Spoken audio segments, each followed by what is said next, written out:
Hola, yo soy la hermana Sandra Madoni de la Iglesia Nueva Creación. Mis pastores son Manuel y Consuelo Marrero. Un gran saludo para ellos, mis saludos a mi familia y también para la congregación. Hoy voy a hablar de Juan 18. Bendito sea el Señor. Voy a hacer una pequeña oración. Padre Celestial, bendito sea tu nombre. Yo te pido que esta palabra, Señor, en la que estamos aprendiendo, Señor, de tu sacrificio en la cruz, sea de provecho para nuestras vidas, nuestros corazones, porque tu palabra es bendita.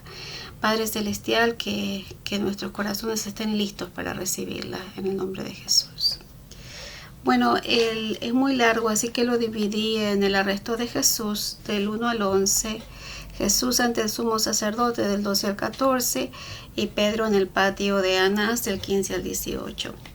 Primero que nada, en el capítulo 17, ellos estaban en el área donde ocurrió la última cena. Es en el capítulo 18 que Jesús decide ir a lo que conocemos como el huerto de Getsemaní. Dice el versículo 18, habiendo dicho Jesús estas cosas, salió con sus discípulos al otro lado del torrente de Cedrón, donde había un huerto en el cual entró con sus discípulos. Ese jardín también habla en el Mateo 26:36, era un jardín en el área de Getsemaní y quizás el dueño, según el comentarista Meyer, era un amigo de Cristo. Entonces ahí Jesús se sale de donde se hizo la Santa Cena, la última cena. Getsemaní quiere decir prensa del olivo. Aquí, según Meyer, un contraste entre el jardín del Edén, donde cayó el primer Adán, y el jardín de Getsemaní, donde Jesús, el segundo Adán, venció y se rindió a la voluntad del Padre Celestial. Versículo 2. También Judas, el que le entregaba, conocía aquel lugar porque muchas veces Jesús se había reunido allí con sus discípulos. Según el expositor del Nuevo Testamento en griego, no había intención de Jesús de escapar, o sea que él seguía con su vida normal, con sus discípulos, y él no tenía miedo del arresto, él sabía lo que le iba a pasar y él estaba tranquilo hacia su vida, él se movía de acuerdo a la agenda del Señor en su corazón. Número 3, Juan aclara que viene con soldados del Sanedrín, pero según los comentaristas eran soldados romanos, no eran los guardias del templo, y dice los alguaciles del Sanedrín. Los alguaciles del Sanedrín era como la policía del Sanedrín, no eran como los guardianes que estaban apostados afuera del templo. Voy a leerles el versículo 3, dice aquí: Judas, pues tomando una compañía de soldados y alguaciles de los principales sacerdotes y de los fariseos, fue allí con linternas y antorchas y armas. Helicot dice que las armas y las antorchas era parte de la guardia de la noche de los romanos. En el libro de Mateo nos especifica que eran espadas y palos, palos usados como armas, ¿verdad? Versículo 4. Pero Jesús, sabiendo todas las cosas que le habían de sobrevivir, se adelantó y les dijo: ¿a quién buscáis? Entonces Juan apunta a la omnisciencia de Cristo como Dios, se les adelanta para proteger a los discípulos de los soldados. Versículo 5, le respondieron a Jesús Nazareno. Jesús le dijo: yo soy. Ese es el gran yo soy del Señor, es el último yo soy del libro de Juan. Juan decide no hablar del beso de Judas, que está relatado en los otros evangelios en este momento, sino que decide hablar de la majestuosidad del gran yo soy.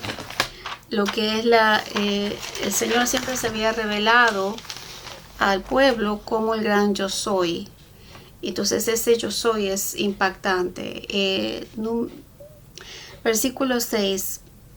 Dice aquí, entonces cuando él dice que yo soy, ¿no? Y estaba también con ellos Judas, el que le entregaban, cuando les dijo yo soy, aclara Juan, retrocedieron, cayeron a tierra. ¿Por qué?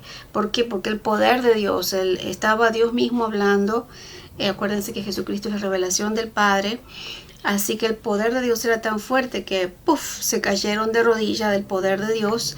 Hay comentaristas que dicen que como estas personas estaban dominadas por las tinieblas, eran las fuerzas demoníacas que se estaban arrodillando delante del gran poder de Dios.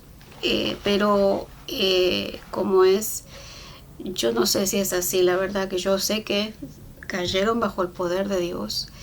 Dice que el poder de Dios en sus palabras era tan grande que las tinieblas tuvieron que retroceder. Según Meyer, apunta a la entrega voluntaria de Cristo. Eso es importante, que Él mismo se va a entregar. No es que los soldados lo matan y todo eso, sino que Él mismo se entrega. Dice en Romanos 14, 11, en Filipenses 2, 10, que los dos versículos del Nuevo Testamento citan Isaías 45, 22 al 23, donde se habla de arrodillarse delante de Dios Todopoderoso. Dice, ante el Señor se doblará toda rodilla. Y específicamente Pablo en el libro de Filipenses lo dice con lujo de detalles. Por lo cual Dios lo exaltó hasta lo sumo y le dio un nombre sobre todo nombre, para que en el nombre de Jesús se doble toda rodilla de los que están en los cielos y en la tierra y debajo de la tierra, y toda lengua confiese que Jesucristo es el Señor, para la gloria de Dios Padre. Bendito sea el Señor. Volví pues a preguntarles a quién buscáis, y ellos le dijeron, a Jesús Nazareno. Respondió Jesús, os he dicho que yo soy, pero si me buscáis a mí, dejad a estos. Otra vez el Señor, siguiendo el mandato de su Padre, que era cuidar a los discípulos. Versículo 10. Sí, aquí está. 9. Para que se cumpliese aquello, dice Juan, que había dicho, de los que me diste no perdí ninguno, porque Jesús había dicho eso. Entonces él sigue con esa misión que le dio el Señor. Entonces Simón Pedro, que tenía una espada, la desenvainó y hirió al siervo del sumo sacerdote y le cortó la oreja derecha.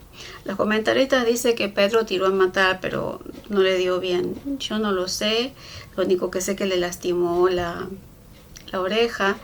Y el siervo se llamaba Malco. No encontré nada de este personaje en la Biblia. Después hay una tradición que dice que él después siguió al Señor, pero no tenemos eso. Las tradiciones, recuerden que son tradiciones orales. Para que sea algo confirmado tiene que haber varias fuentes, pero no está bien confirmado. Y el siervo era un siervo del Sanedrín, de los principales del Sanedrín. Ahora, si ustedes leyeron los otros evangelios, acá como que faltan detalles.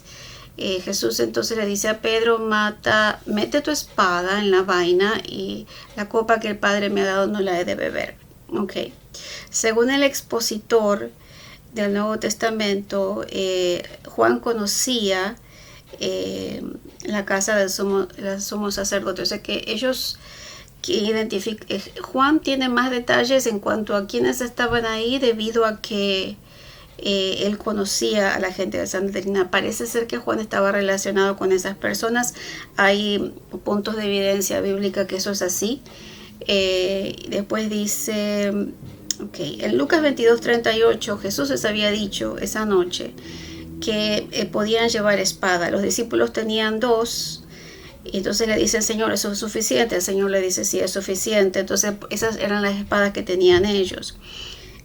Yo creo que ellos tenían un malentendido con respecto a lo que estaba pasando, y pensaban que tenían que defender al Señor, aunque estaba prohibido tener armas los días festivos y estaban celebrando la Pascua. Lucas menciona, por ejemplo, lo mismo, que es la oreja derecha, es la misma oreja, y también habla de que el Señor Jesús sanó a la persona, a este siervo Malco.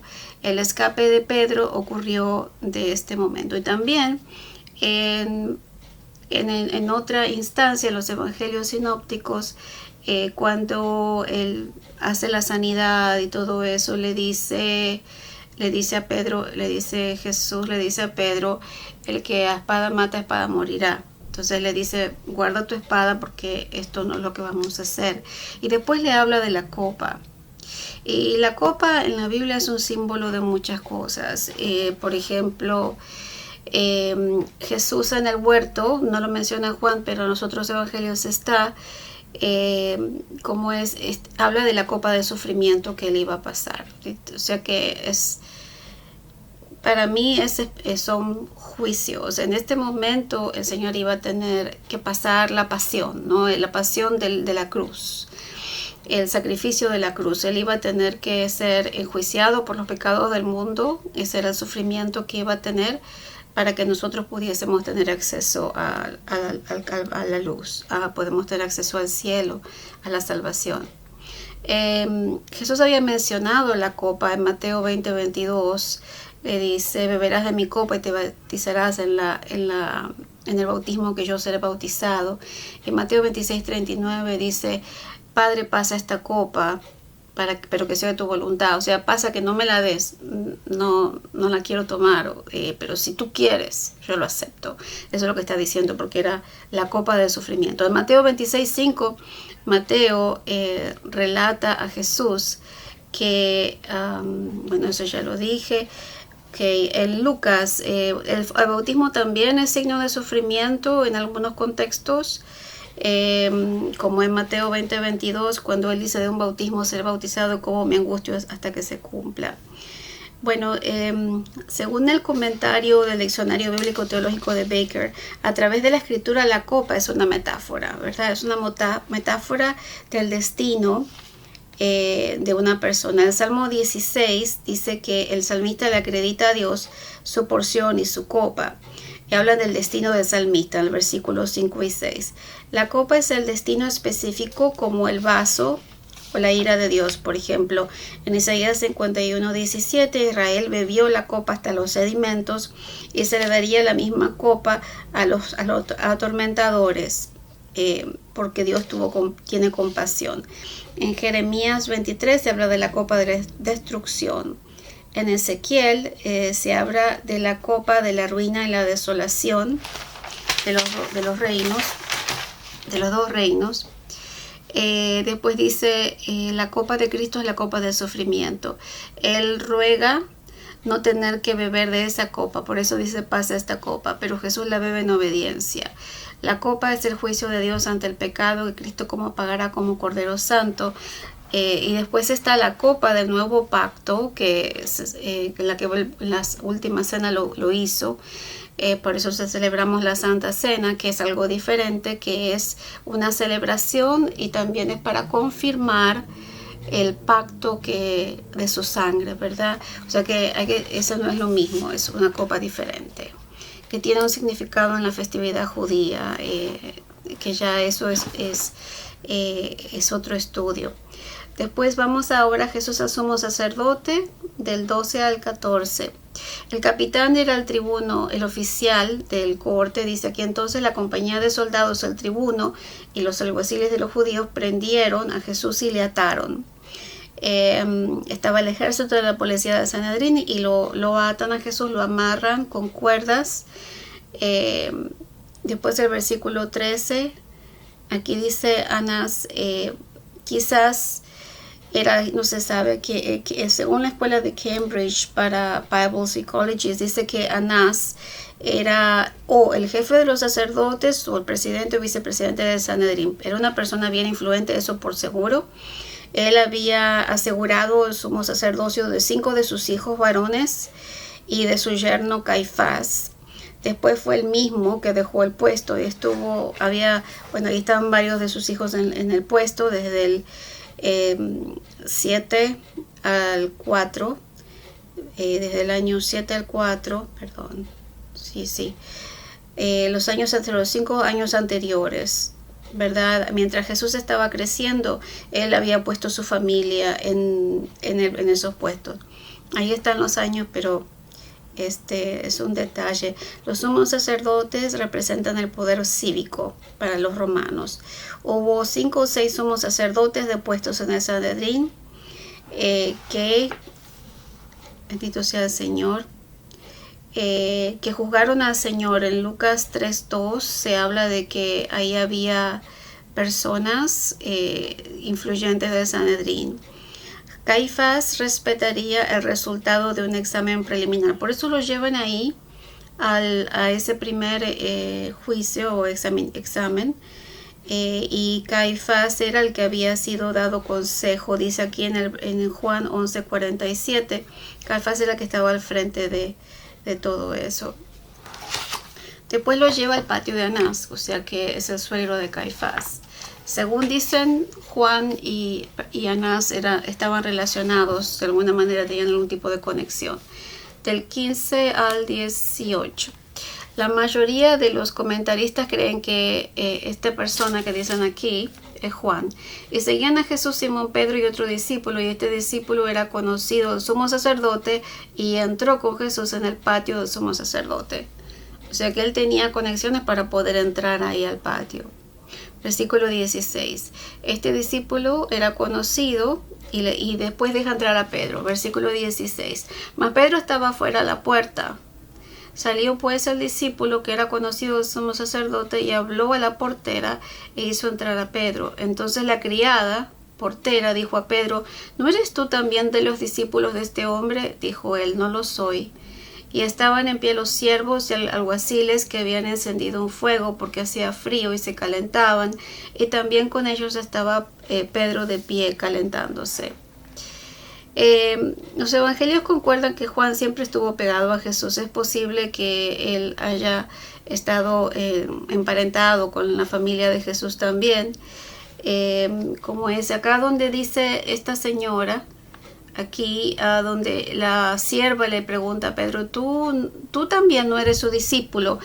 Los comentaristas dicen que es porque ella sabe que ese discípulo lo conocen, que supuestamente es Juan, y que le preguntan a Pedro por lo mismo. Después, la temperatura ahí en Palestina, dicen los comentaristas que es en abril y es muy, muy frío.